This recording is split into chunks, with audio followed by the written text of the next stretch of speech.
This episode of Capes and Lunatics is brought to you by Tweaked Audio. Get awesome headphones, go to tweakedaudio.com and use the coupon code Southgate to get 30% off, free shipping, and a lifetime warranty. Or you can get there through the link on our website, southgatemediagroup.com. Hey everyone, Phil here. Just a quick programming note. We had some issues recording with our Get Vocal platform that we use this week for Capes and Lunatics and Superconnectivity. We actually recorded Capes and Lunatics twice. We know the problems are there, and I know you hold us to a high standard. We hold ourselves to an either higher standard. So just bear that in mind and take it easy on us. And next week, hopefully, we should be back to our the quality that you expect and we expect. So sit back, relax, and enjoy the show. Recording has started. Hi everybody, and welcome to Superconnectivity. I'm your host, Charlie, the Professor Esser, and with me, as always, is the blue-eyed, bashful bomber of the Burg of Pits. Phil, me, and That's Perich. the man. Welcome, Philip, once again to Superconnectivity, a wholly owned subsidiary of Capes and Lunatics, LLC, Incorporated. Patent pending. Okay, Philip. Let's talk Parent about, company man, have you heard the news on the internet today, Philip? Well, that would be that the social justice warriors have once again would that be, Mr. Charles? corrupted a good, fun comic book for the kids by making it political. Oh, yeah. Oh, the Watchmen and their real... I'm at a pause. I'm at a pause on the concept of you're going to be mad that the Watchmen are political. Now, I'm not the biggest fan of Mr. Moore and his work, and you know that. Yes. He's a hack, but made your that's thoughts okay. about A hack Alan can more still do abundantly good clear. work. I love the new Watchmen series. So I'm going to just say I'm 100% in the bag for it. Because it. But I mean, I don't know why this would bother people. I mean, why it would surprise people, because every like promo image I saw even before this first episode, I mean, Regina King was on like everything I saw. Yeah, they were trying to do the same thing when Batwoman premiered too, like the first episode of Batwoman. No, but again, that's CW. It's not HBO. One, they can't be as grim and gritty. Two, I'm sure Lilith Hellfire would back me up. CW doesn't have HBO's budget either. No, I'm not saying that's the whole thing, but yeah, Redford playing President Robert Redford. Yeah, which we didn't even get him the first episode. I see what you did there. That's not bad. If he's honest. I don't know if he is. I think he really did a good adaptation of what this world might be. Because not for nothing, more hated Rorschach. But we like Rorschach. Well, is that why they made the I don't want to say Klansmen, but that whole group is the Rorschachs now. The 7th Cavalry. Thank you. They're beating it over your head now. Like, you're not supposed to like Rorschach. Redemption of Rorschach for nonsense. He basically just hated everybody. He's basically Batman with lesser skills and budget. Yes. Well, I mean, he wanted those characters to actually be like those Charlton and who later became DC characters. Like, you know, that was supposed to be the question, and they're like, no, you can't use the question. Exactly. I was going to say, I mean, you could have boosted the profile of the question, Captain Atom. They all would have, you know, because that's who Dr. Manhattan's supposed to be. Yeah, I mean, you could have made all them household names 30 years ago. No. It's not Batman or Superman. Why do we need to publicize it? Mm-hmm. What I was just going to say when you're comparing this to Batwoman, too. Batwoman, I mean, you know, they have the comics, and it's been going for, I mean, Kate Kane's been around for like 13, 14 years now. But it's like, except for the Watchmen, one, they basically only have like that 12-issue series. Yeah, they did a little before Watchmen and stuff, but Plus, they do this 30-year time jump. It's basically open territory. They can do whatever they want. I mean, most of the characters we saw were brand new characters who had never been seen before. I don't know. He's wearing a mask. Did they have a badge? Did they have a badge on it? Mm-hmm. It's actually kind of a fantasy world for one. You're gonna split up that space-time. Barrier. Yeah. Well, they were chasing a cop killer too, though. See if it maintains. Yeah. Maintains honest warriors against it. My concern. And again, either way, how can you truly judge it? It's been one episode. Nah. I know. Yeah, it's the little Hellfire rule. You got to give it 3 episodes.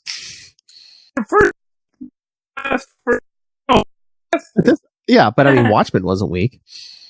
And to be Ozzy. Wait, was it papered? I thought it said something about him being presumed dead or something. Yeah. Oh, I didn't. I missed catch up on stuff. Yeah. The role and the play he's putting on that servant. I was certain that what that was leading to was the fact that this was the prison that Ozymandias built for himself so he couldn't escape. Because the idea would be that probably he got put in prison and he'd be in prison for a while and then he'd leave. Because he's Ozymandias and Yeah. I mean, are they purely robotic? I mean, they might be some kind of clone thing or something. Because didn't he make like those? They weren't like guard dogs, but whatever those things were at the end of the movie. You know, yeah, he made that. Act from Universal Robotics were actually sort of grown in bat. They weren't actual so. But they're clearly not. Whatever they are, they're not. Yeah. To be.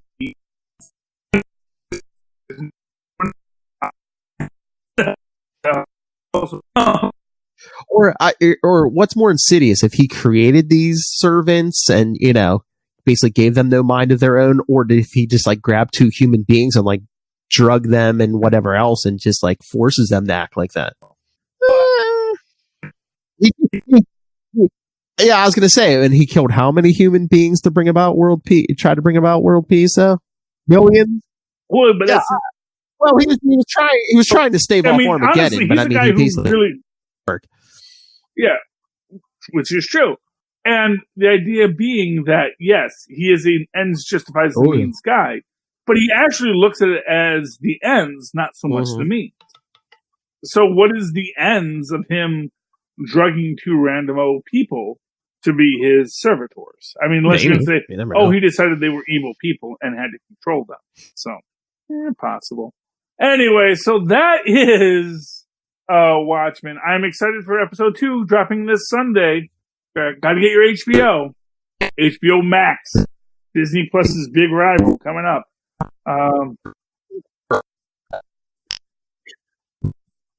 Yeah, but of course you don't need to watch it at Sunday at 9. No. You can if you don't like football, which I don't think there's a lot of crossover, Phil. I'm going to go out on a limb on that one. Yeah, like Walking Dead and the Supergirl. I just wonder if, like, I think they like live numbers, best of all. So yeah, I mean, of course it's HBO. Like Game of Thrones had the big live numbers, Yeah, well, live numbers are fun because you get to brag about them.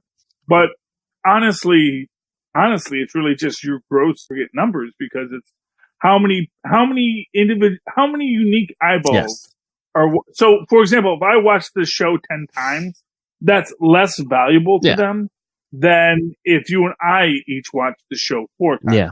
Because the fact of the matter is it's 2 eyeballs that paid for it. Because really, if I watch it 1 time or 20 times, they still got the same amount of money out of me for the deal. So because it's HBO, because it's a subscription service. This is how streaming works, which we'll talk about on Full Stream Ahead with Maz Manzoor. Yes. Coming to your Capes and Lunatic feed soon. Same day, Fridays. Same day as Friday. Okay, so we drop on Friday. Guess we gotta do something for next Friday, huh? Okay, so let's talk some comics, Philip, unless you had something else you want to talk about. Watchmen, it's eating all the oxygen. Did you want to mention Cloak and Dagger? I know. I don't want to bum you out, but... Yeah, well, I mean, here's what I'm going to say. Okay. Do you think it's do you think the cancellation is a casualty of, Loeb getting ousted and Feige coming in? No, I'm going to go big picture on this, because really what it is Cloak and Dagger is MCU. Yeah. And right now they're building out Disney Plus, which is going to be a lot of that stuff set in the MCU. And they may have felt that Cloak and Dagger, like, not for nothing, real comic book Cloak and Dagger work better as guest stars than as an ongoing. Yeah. So I think we haven't seen the last of Cloak and Dagger. We're seeing them in Runaways. I think we'll see them in the next round of whatever. As we start to build out Disney Plus and the next phase of Marvel, I would not be surprised if Feige isn't thinking, what are we going to do with Cloak and Dagger next? Yeah. How do we build this product out? How do we build these characters out? Because they're quite beneficial to us. So, we're getting that. We're getting the Hawkeye. We're getting Kate Bishop and Hawkeye. What if they do a Young Avengers and they drop Cloak and Dagger and Young Avengers? Why not? Yeah. I mean, honestly, it makes perfect sense. They're like the right age. They got the branding. Yeah, I mean, honestly, that'd be great to use, and not for nothing, they're a very visual group for T-shirt sales. Mm-hmm. So, yeah, I mean, honestly, walking away from Cloak and Dagger on Freeform, I think is mostly just about building Cloak and Dagger in other locations. Yeah. I mean, after Agents of S.H.I.E.L.D.'s final season, I think everything's either going to be on Disney Plus or, some of the more mature stuff's going to be on. Yeah. And I'm so mad that they don't have, how to get Hulu on your Disney. Because, I want to get Disney Plus in November. But it's I know there's supposed to be a way you can get Disney Plus on your Hulu. Why? But they don't they were have packaging it, so but I can have. Yeah, I don't know. Not yet. Not yet that I can purchase. Because it's I'd like to get the $69 a year deal versus the whatever it is a month, because it works out to be a better deal. But the fact of the matter is, I also want to roll it into my Hulu. Because not for nothing, I want to be able to watch it on my real TV because I have the Hulu there. So I don't know what the storyline is with all of this conversation. It's making me mad, Philip. You wouldn't like me when I'm mad. Sure, let's talk about a comics. big green guy? A couple green guys, yeah. But the Mask. Yeah. The Mask. So I have no idea what has ever happened to The Mask prior to this moment. My literal only knowledge of this is the Jim Carrey Mask movie and the far superior Mask 2, Electric Boogaloo, with Alan Cummings as Lobo. So, yeah, apparently the Mask is a mass murderer, which is cool. It's what if Joker were a good guy and only killed awful people? There he is. After he kills a bunch of people. It's a Cabeza Verde. Anyway, and apparently there are characters that I'm guessing are from previous Masks series, this character. I don't know if they give her her name, but she apparently was the Mask once. She's running for president. I think this guy was the Mask once. He's an ex-cop who's now at a country club and kind of a jerk. And this is the best scene in it, where basically this guy, he's killed the two evil foster parents with the mask, and now he's sending the mask out. Basically, he's walking away from it. He did what he needed to do, and now he's walking it away. And then we get all kinds of things about these characters and these guys meeting people from their lives and how awful Edge City is.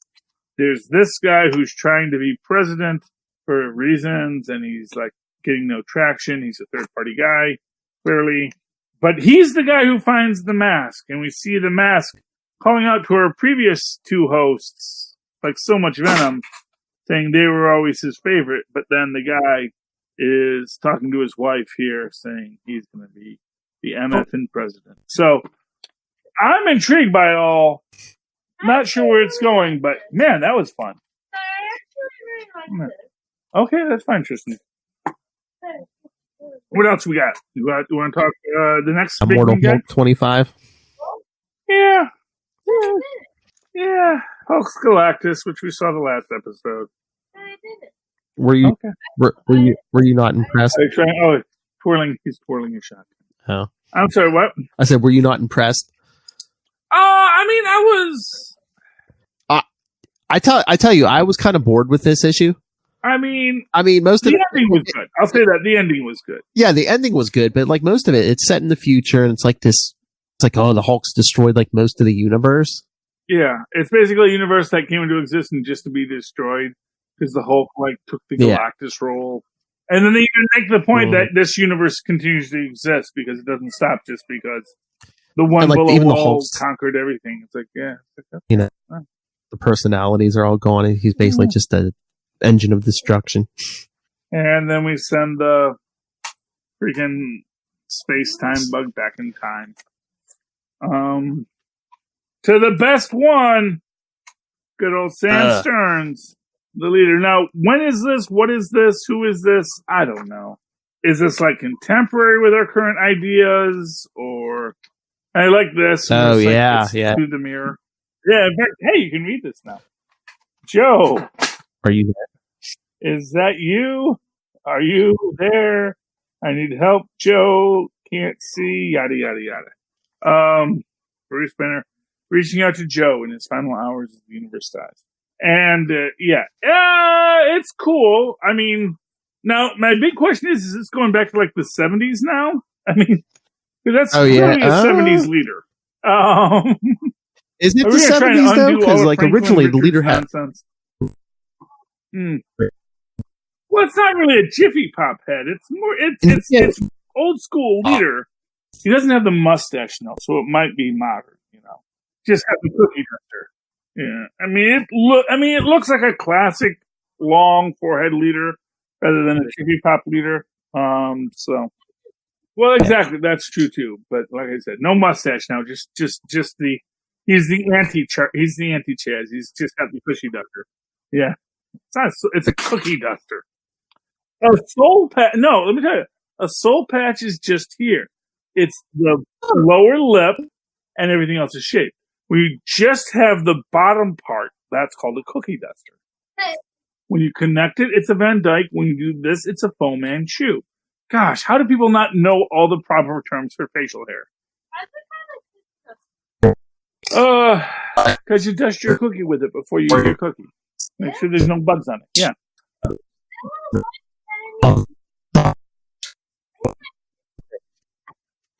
Well, I mean, yeah, I guess that's probably what they're working for. Although one of the things I liked and what I thought was odd in this is we get our little cover scene first, and you see that we got both Banner and Joe in the scene, as well as two different Hulks. And little guy Joe.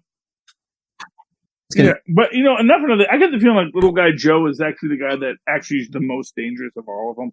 What? Oh yeah, Joe is. They're playing Joe up strong. So we love you, Joe. Yeah, exactly. So I did read Agents of Atlas 3. It was okay. I'm coming in third issue, so there's apparently a whole plot line. The guys created like a world called Pan, which is like why I don't know. It's an. I thought I saw something online. They're doing another Atlantis attacks or something, or they're just using the title, but it's just going to be like Agents of Atlas or something. And I'm like, you're not bringing in the rest of the Marvel universe? Come on. Yeah, I don't know. I mean, I guess with Pan. Well, actually, that would make sense with Pan because apparently, like I said, Pan is like some kind of pocket dimension. So maybe. Namor feels, hey, we should just invade this world this guy created, because then we can all go to its own world and do this whole thing. There's a weird, I don't know. It's interesting in its take. There's a whole subplot here with the K-pop star character being mad that a picture of her and Braun kissing is being used in advertising, which is a violation of her copyright and trademark, yada, yada, yada. And they stop using the romance angle to advertise Pan. And they're going to use a new romance angle, which is the fact that Giant Man and their official superhero, who's like a sword dude who fights dragons, doing a cute meet. See, right there, they're cute. So yeah, I mean, it's good. I really enjoyed it. I did not dislike it in any way, but I'm a little confused because there's a whole subplot about fighting dragons, whereas Atlas is like run by a dragon. So it's like one of these things like, dude, dragons, we work for dragons. Why are we fighting dragons? So I don't know. I don't know about it, but I picked up the third issue on Little Hellfire's recommendation, and I enjoyed it. So we'll see if we get more. And then, also last issue of Mad Magazine came out. Yeah, and I had to get it because, Tristan was so excited.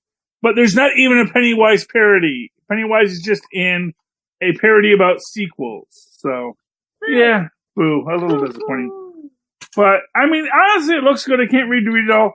It's really old school Mad. There's no ads. It's all just a real classic send off. If you are a classic Mad Magazine fan, this is adequate. I love this.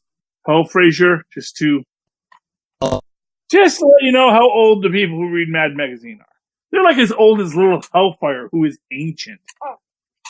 He's like a millennial, man. That was like 18 years ago. But so you said that's the last new issue. From now on, it's just going to be like reprints and stuff. That's what they're saying. I give it like 6 months, and then they start doing new content. Honestly, it's like this. Is it like when Playboy dropped the nudity? Pretty much, yeah. Yeah, it's like, that's not going to last. Nobody is, because not for nothing, Playboy didn't have to drop the nudity to get people to read their book. People were reading their book because they had great articles and nudity. If it's just great articles, there's still other books that have great articles. So, but, so.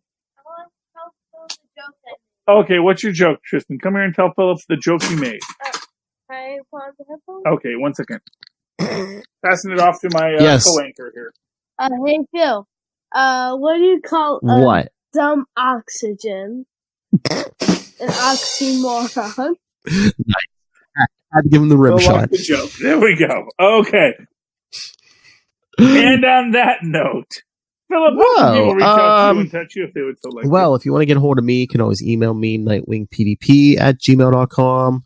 On Twitter, I'm at nightwingpdp. Check out the Capes and Lunatics. You can always call the voicemail 614-382-2737. That's 614-38-CAPES. And what I should have mentioned before, which I didn't, go pick up, you could get the digital copy, or now the paperback is out. Go to Amazon.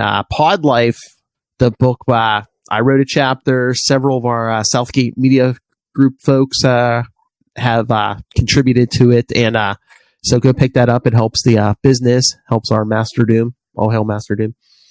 On that note, yay, Master That's Doom. right. He's our founder. On that note, 614-382-2737. That's 614-38-CAPES. Very good. And if you'd like to write to me in that old-fashioned email way, if you'd like to tell me and Maz what we should review on Full Stream Ahead,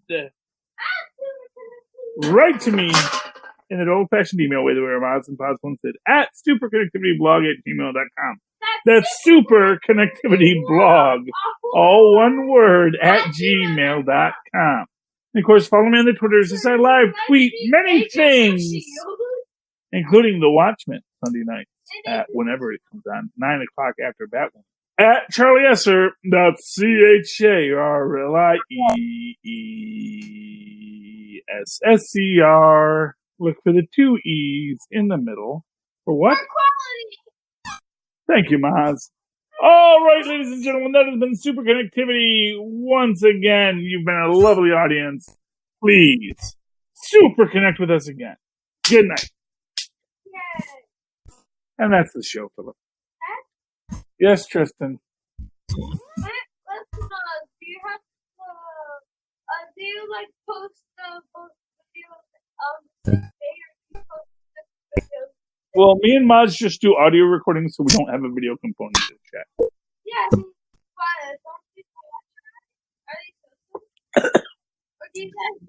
Trust me.